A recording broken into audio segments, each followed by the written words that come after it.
Bonjour à tous, bienvenue dans un nouveau numéro de Favard contre 1. Très heureux de vous retrouver pour l'analyse des deux nouveaux quintés qui nous attendent en ce début de semaine. Comme d'habitude, analyse des quintés de ce mardi et de ce mercredi. Ça faisait un petit moment qu'on n'avait pas eu cet enchaînement-là. Ça va être un quintet de plat ce mardi à Deauville et à quelques kilomètres seulement le mercredi. Ce sera à Clairefontaine pour un quintet d'obstacles qui nous attendra donc du côté de la côte normande. Mais avant d'analyser en détail ces deux quintés, de vous présenter les différents acteurs et que nos deux acteurs à nous vous donnent leur jeu simple, leur jeu couplé, leur jeu quintet plus, je vais présenter ceux qui m'accompagnent aujourd'hui avec, comme d'habitude, à ma gauche, l'homme dont l'émission porte le nom, j'ai nommé Gilles Favard. Comment ça va, Gilles? Comment ça va? Eh ben ça va et toi?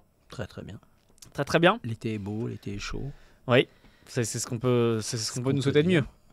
On dirait un petit mot gentil sur la côte normande tout à l'heure. Oui. Mais c'est avec grand plaisir. Oui, c'est rare qu'on n'ait pas le mercredi on le a, GNT. Ouais, on a souvent eu plat trop. Et là, effectivement, il y a plat obstacle. Mercredi, c'est réservé en général aux trotteurs. Et ouais. Là, on sera du côté de Clairefontaine pour de l'obstacle. C'est le grand style de Clairefontaine. Hein. Oui, c'est ça. Exactement. On va manger du Vincennes. Donc, voilà. Donc justement, j'allais dire, comme il y a de l'obstacle, on a fait appel à l'un de nos experts obstacles ici à Equidia, c'est Léo Gann. Comment ça va, Léo? Il est ça invaincu. Va super. Léo, non, c'est vrai qu'on sait que tu as une préférence, notamment pour l'obstacle. D'où ma présence, c'est ça? Hein? D'où ma présence, c'est ça? ça? Bien sûr. Non, au contraire. Moi, je suis ravi d'avoir Léo. Léo qui est, bien sûr, non, mais Léo qui t'a déjà fait face. Peu de fois par contre, mais qui a déjà été là. Il veut pas. Il est tendu. Dès qu'il vient, il est tendu. Je suis timide. On a du mal à le faire rentrer dans le studio. Il faut qu'on l'attrape et qu'on le visse sur le truc. On l'attache. Léo aura donc la lourde tâche d'essayer de vaincre Gilles dans ces deux quintets, notamment le quintet de mercredi, donc à Clairefontaine. Mais avant cela, on va commencer par le premier quintet qui nous intéresse. Ce sera celui de ce mardi 26 août. On sera donc du côté de Deauville, handicap de la Manche. On approche de la fin du meeting de Deauville. Justement, le quintet sera à 18h. R1, c'est 7. Ils vont être pas mal de partants. Est-ce que Léo, tu peux nous présenter cette épreuve? C'est une distance de longue haleine qui nous attend, 3200 mètres. Donc ça va vraiment être une affaire de spécialistes. Sur une piste qui est bonne en ce moment sur Deauville, parce qu'il n'y a pas eu beaucoup de pluie, étonnamment. Et puis ils ne sont plus que 15 au départ de cette course, puisque le 6 Step Morning vient d'être déclaré non partant. Donc voilà, a priori il y a des chevaux quand même sur lesquels on peut s'appuyer, des chevaux qui sont en forme et qui ont déjà prouvé qu'ils avaient la distance dans les jambes. Vous savez que c'est une institution, cette course. On parle toujours du Jacques Lomarois, du Grand Prix de Deauville à Deauville. Du Grand Handicap de la Manche. Le Grand Handicap de la Manche, c'est une course mythique pour les turfistes qui connaissent. Moi, j'ai connu des 23, 24 partants. Ouais. 3200 mètres. Ce que j'allais dire, surtout c'est la distance qui peut aussi jouer beaucoup là-dessus. Les spécialistes de l'époque préparaient cette course. C'était une course très très difficile à déchiffrer. Et les spécialistes de maintenant, Gilles, c'est différent. Ils sont plus jeunes, ils sont plus dynamiques. Ils sont plus jeunes, ils sont plus dynamiques. Maintenant, nous avons des jeunes maintenant. Qui tu mets en tête de ce quintet, de ce handicap? Moi? Ouais. Je crois que j'ai rien inventé. J'ai mis l'homme en forme, c'est-à-dire André Fabre, qui tous les quintets fait l'arrivée, encore hier, deuxième du quintet, et il est présent dans toutes les courses où il a présenté un cheval dans les quintets, ils ont fait l'arrivée. S'ils ont gagné, ils ont été second ou troisième, donc je l'ai mis en tête. Voilà.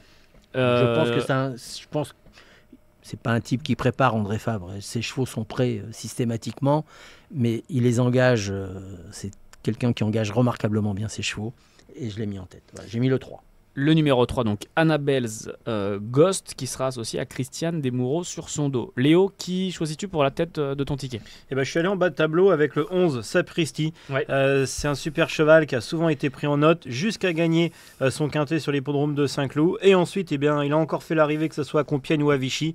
C'est un magnifique cheval et qui est capable de finir très fort. Donc s'il attend, s'il patiente à mi-peloton, Ronan Thomas le connaît par cœur, je pense qu'il est capable de venir gagner. Qui a une musique exceptionnelle, ce Sapristi. C'est un bon point d'appui. Tout à fait. C'est pour ça que je ne l'ai pas mis. Parce qu'il avait une musique exceptionnelle et que moi, j'ai pas d'oreille musicale. Moi, j'ai pas d'oreille musicale, donc j'ai pas compris sa musique. Mais par contre, là, je dis que c'est le jour où il faut faire l'impasse. S'il s'avérait que Sapristi, le numéro 11, n'est pas à l'arrivée, tu rayes en tout cas un potentiel favori. C'est que j'aurais une bonne oreille musicale. T'auras entendu notre musique. Voilà. Le numéro 11, donc pour Léo. Messieurs, pour vos podiums, Gilles, pour aller viser les accessibles dans ce quintet, on se dirait. Je suis resté quintet avec les hommes en forme, j'ai l'impression que Stéphane Vattel est revenu en forme et qu'il prépare remarquablement ses chevaux, et notamment pour Deauville où il entraîne. Donc j'ai mis le 10 en deuxième position. Oui, avec qui forme un tandem avec Théo Bachelot qu'on connaît. Ils font de plus en plus d'arrivées en ce moment, ils sont très en forme. Donc c'est pour ça que j'ai regardé un peu les hommes en forme. Vénus Océane. J'ai pris 3 et 10. Ce numéro 10. Je prends mes 2 bases pour demain. Le Léo avec Christiane Desmoureaux, on voit qui sur le podium? C'est vrai qu'Annabel's Ghost, c'est vraiment une toute première chance. Comme l'a dit Gilles, les chevaux d'André Fabre marchent sur l'eau en ce moment.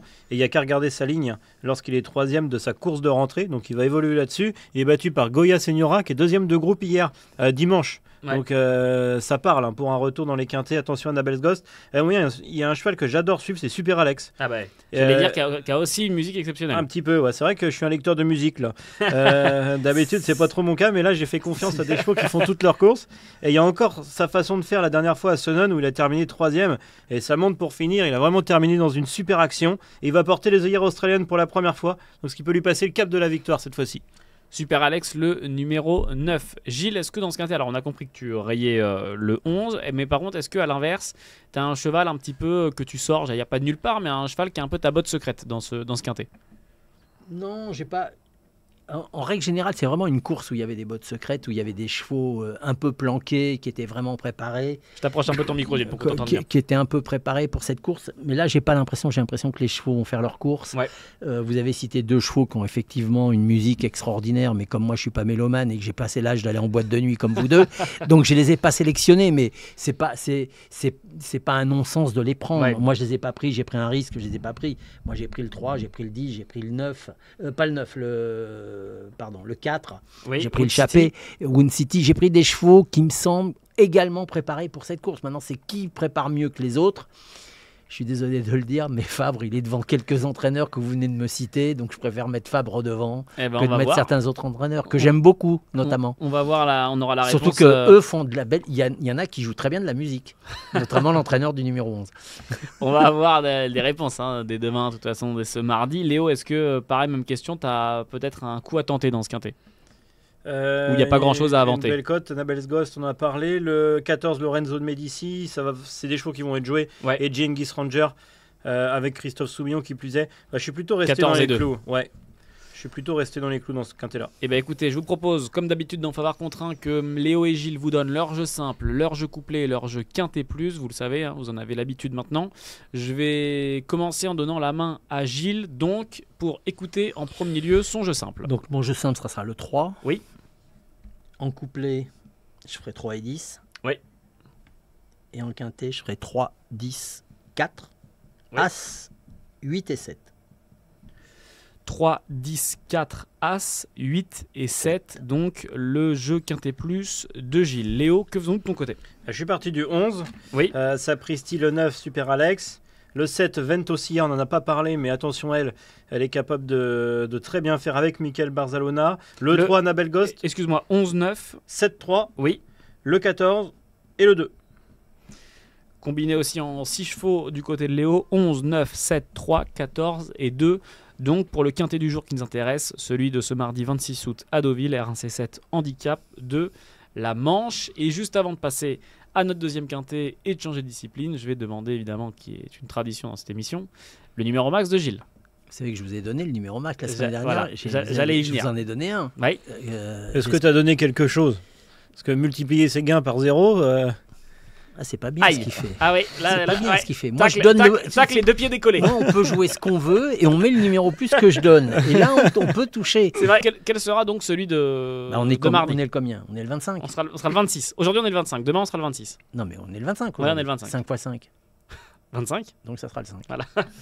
Voilà, comme d'habitude, vous commencez à en avoir l'habitude, donc ce sera le numéro 5 pour le quintet de ce mardi. On passe au deuxième quintet qui nous intéresse. On sera donc du côté de Clairefontaine pour un grand rendez-vous pour les amoureux d'obstacles et pour les courses d'obstacles. Le grand steeplechase de la ville de Deauville. Ce sera ce mercredi 27 août, départ 18h, R1, C7, donc sur l'hippodrome de Clairefontaine. Léo, avant d'entrer en détail dans les différents partants qui vont composer ce quintet, quelles sont les informations à connaître sur cette course? 4500 mètres à parcourir. Il y a eu une vraie course de référence. Il y a eu pas mal de chevaux qui se sont déjà affrontés, mais c'était sur 3009 le 28 juillet dernier. Il y avait notamment les 2 premiers de la course, le 4e et le 5e, le 8e et le 10e, et même le 12e, Charmino qui ne faisait pas sa course. Donc on peut vraiment s'appuyer sur cette course-là pour faire le papier. R1C7, donc on est du côté de Clairefontaine. Gilles, as-tu un favori qui se détache dans cette épreuve? Non, c'est d'abord, je regrette le peu de nombre de partants. C'est vrai. Pour Clairefontaine, c'est à la limite, il en fallait pas un de moins. Ça m'a étonné, 13 partants. C'est plutôt une course où je m'attendais à avoir beaucoup plus de partants, même au-delà des 16 habituels, ce qui aurait été sympathique, ce qui est souvent le cas en plus à Clairefontaine. Maintenant, c'est une course très particulière. Vous savez, ces courses-là, c'est simple. Il y a 3 Chaillé, 2 Serror. Soit ils font l'arrivée, soit ils sont pas là. Donc vous prenez un risque. Il faut choisir. On prend les 5, soit vous prenez les 5, soit vous les prenez pas. Si vous prenez pas les 5, il en reste 8. Donc vous prenez un risque. Donc après tu peux en sélectionner parmi les 5. On peut en sélectionner, mais sélectionner entre les Serror et les Chaillé, c'est bonjour. Hein. Je vous souhaite du courage. Hein. Alors, entre les Serror et les Chaillé, qui as-tu mis en tête? J'adore Arnaud depuis très longtemps parce que je le suis et je le connais un petit peu depuis les années même 97-98. J'ai un penchant et je ne m'en cache pas pour lui, qui est pour moi un entraîneur hors pair. Donc, naturellement, que j'ai choisi les Chaillé. Qui en tête? Le 13. Numéro 13, donc Joyvol, voilà. Représentant d'Arnaud, Chaillé, Léo. Ne vous inquiétez pas, dans les 6, j'ai mis les 3. Hein. Ne vous tracassez pas. Hein. Voilà, les gens ont un élément de réponse. Voilà. Léo, qui mets-tu en tête? Eh ben, un Chaillé. Ouais, voilà. L'Arabiato, moi, c'est le 12 okay. Que j'ai gardé en tête. Je trouve qu'il court super la dernière fois. Il a vraiment fait une jolie fin de course pour terminer 4e. Là, cette fois-ci, ça va être la bonne. Il n'avait qu'une course de rentrée dans les jambes. 4005, ça va être son truc, parce que c'est un cheval qui avait beaucoup d'allant avant. Il prenait souvent la poudre d'escampette, et là, il s'est calmé. Il a pu le monter caché la dernière fois, son jockey. Et je pense qu'il va gagner. Le numéro 12, donc Léo et Gilles qui vont voir, en tout cas si on en croit leur ticket, 2 Chaillé se battent pour la première place. Gilles, pour le podium de cette course? Alors, parce que tu retiens les 3 Chaillé, mais est-ce que tu retiens les 3 aux 3 premières places? T'as envie de dire oui, je vois. Non, j'ai pas envie de dire oui parce que je l'ai pas fait. Donc comme je vais rester sur ce que j'ai écrit. Sur les 3 Chaillé, je les ai mis dans les 4 premiers. Donc vous avez compris. Mais donc en deuxième, j'ai mis un Serror. Chacun son tour. Alors j'ai mis un cheval qui est très particulier, que je sais qu'il a préparé pour cette course, c'est Jouvencel. Oui. Voilà, j'ai mis le 8. T'as mis le numéro 8, voilà. Jouvencel, donc une représentante de Michael Serror. Jouvencel, elle adore le bon terrain. Ah ouais, en plus. Est-ce que du coup on doit en conclure qu'elle sera dans tes jeux assez haut, Léo? Mais c'est un regret. Mais comme j'ai été offensif, j'ai pris 4 bases. Ouais. J'ai pas gardé Jouvencel. Mais bon, j'aurais pu la mettre en base. Enfin, j'ai hésité. J'ai gardé 2 Chaillé comme Gilles. Et sur ton couplet, par exemple, sur les 2 premières places ou non, j'ai 1 et 4. Ok. Et ensuite, je pense 2 belles cotes au milieu. Alors, donne-nous déjà une, pardon, que tu vois arriver peut-être derrière ton numéro 12, l'Arabiato. Motufareon. Elle est que 8e de la course de rentrée, de sa course de rentrée, la course de référence. Mais on se souvient quand même qu'elle avait bien fait à Cagnes, qu'elle avait gagné groupe sur l'hippodrome d'Auteuil. Donc c'est une vraie jument de classe. Elle a intégré les box de David Windriff. Et il a pas son pareil pour préparer un objectif. Et je pense que cette course-là a été préparée. Bon terrain, terrain lourd, elle s'adapte absolument à tout. Alors certes, elle va porter du poids, mais c'est une jument qui avait montré pas mal de classe. Et voilà, si elle a été préparée pour cet objectif, je pense qu'elle est capable de très bien faire. Elle est bonne 8e la dernière fois. Elle aura le numéro 1, cette représentante de David Windriff. Je plaisante toujours sur les entraîneurs. Oui. David Windriff est un entraîneur sous-coté. Ok. Je trouve qu'il y a... Explique-nous pourquoi selon toi. Non, mais parce que... D'abord, c'est quelqu'un que je ne connais pas et qui, à chaque fois qu'il est interviewé par vos collègues et tout, est d'une gentillesse et d'une amabilité sans nom et d'une précision hors pair. Il vous dit toujours exactement ce qu'il dit et ce qu'il dit, ça se réalise. C'est rare quand il... par chute ou incident de parcours. Tu as tout à fait raison, Hugo. C'est un entraîneur. Léo. Hugo, c'était la semaine dernière. Hugo, Léo. Essayez d'avoir des prénoms un peu. Elliot, Hugo. Pour vous avez des prénoms de votre époque. Pour faire semblant, tu peux juste essayez d'avoir des Marcel, Lucien ou Maurice. Je ne sais pas, moi. Mais on est en 2025. Voilà. Et je pense sincèrement. Alors, je l'ai gardé, naturellement. Mais je pense sincèrement que c'est un entraîneur qui mériterait d'avoir d'autres chevaux, à qui maintenant, il n'a peut-être pas envie d'en avoir beaucoup plus, mais à qui on peut faire beaucoup plus confiance. Et je suis tout à fait d'accord avec Hugo. C'est un cheval qui... Avec Léo. Et je vais y arriver. Excuse-moi, Léo. Moi, je l'ai mis en dernier dans ma combinaison, mais on peut le mettre très haut. Voilà. L'As, donc. Il a tout à fait raison. Qui sera associé à Thomas Borin. Messieurs, comme tout à l'heure, même question. Est-ce que dans cette course, on peut inventer quelque chose ou pas, Léo? Il y a un cheval qu'il faut absolument racheter, c'est Charmino. Ouais. Je ne sais pas pourquoi il court mal la dernière fois. Le numéro 2. Il a toujours bien fait à Clairefontaine. C'est un vrai spécialiste. Je crois que c'était 4 sur 4 à l'arrivée. Et la dernière fois, il a eu un bon parcours et puis il a cédé dans le tournant final. Alors je sais pas ce qu'il a eu, c'était trop mauvais pour être exact, donc il faut absolument racheter Charmino. Charmino, l'As, donc associé à Félix de Gilles, que Léo vous a défendu en disant qu'il fallait le racheter absolument. Que faisons-nous, Gilles, toi, est-ce que tu as quelque chose, tu as un coup à inventer? Non, alors moi je ne l'ai pas gardé Charmino à cause de ça, parce que je crois que je l'avais joué la dernière fois, il m'a tellement déçu. Bah oui, je sais pas ce qui s'est passé. Et j'aime pas trop rejouer ces chevaux qui franchement s'arrêtent net, quoi. Ils prennent un mur et on ne sait pas pourquoi. Donc comme je ne sais pas pourquoi, je l'ai rayé. Maintenant, attention, hein, le nombre de fois où j'ai rayé des chevaux, il n'y a pas pire que les chevaux pour vous faire mentir. Non, après, moi, j'ai gardé, je vous ai dit, je n'ai rien inventé. Alors, j'ai gardé un cheval, je ne sais pas ce que ça vaut. J'ai gardé The Lucky Lad, l'entraînement Georges. L'entraînement Georges. Je vais vous dire pourquoi je l'ai gardé. Parce que je ne comprends rien à cet entraînement. Parce qu'à chaque fois que je les vois favoris, ils sont pas là, ils sont pas favoris, ils sont là, je comprends que dalle. Alors comme je comprends rien, comme je veux pas passer au travers, je l'ai gardé. Donc parce que quand tu les joues, ils sont pas là. Et quand non, tu les mais joues maintenant, pas, quand c'est comme ça, je me mets à tous les jouer. Comme ça, un coup, je retombe dedans. Donc je remets un équilibre.